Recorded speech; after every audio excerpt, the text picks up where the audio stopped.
J'entends une voix crier. Dans le désert, ouvrez le chemin du Seigneur. Dans cet espace aride, frayez une route pour notre Dieu. Que le niveau des vallées soit relevé, que les montagnes et les collines soient abaissées, que les reliefs soient changés en plaine et les hauteurs en larges vallées. La gloire du Seigneur va être dévoilée et tout le monde verra que la bouche du Seigneur a parlé.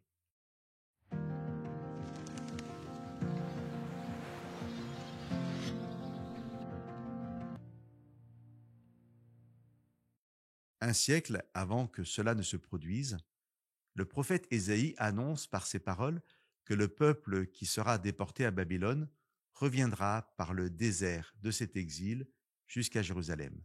Le désert décrit le chemin que les exilés emprunteront pour retourner dans leur pays. Cette libération qui passe par le désert fait écho à la libération du peuple juif, esclave en Égypte, bien des siècles auparavant, et que Moïse avait conduit jusqu'à la terre promise. Et parce que Jésus-Christ est celui qui est venu nous libérer de toutes nos chaînes, de tous nos esclavages, les auteurs du Nouveau Testament citent les versets d'Ésaïe que nous avons lus en introduction pour situer le ministère de Jean-Baptiste.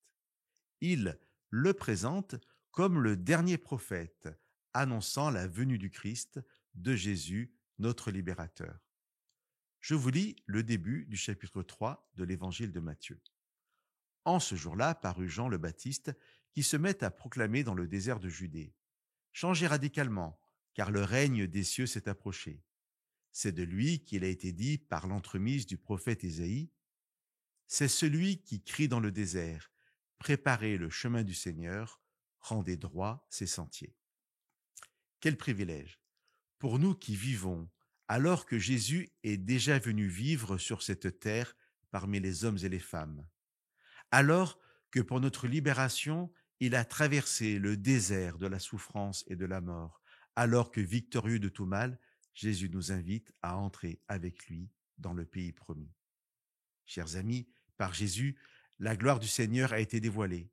Il a tout accompli. Nous attendons son retour pour être éternellement en sa présence.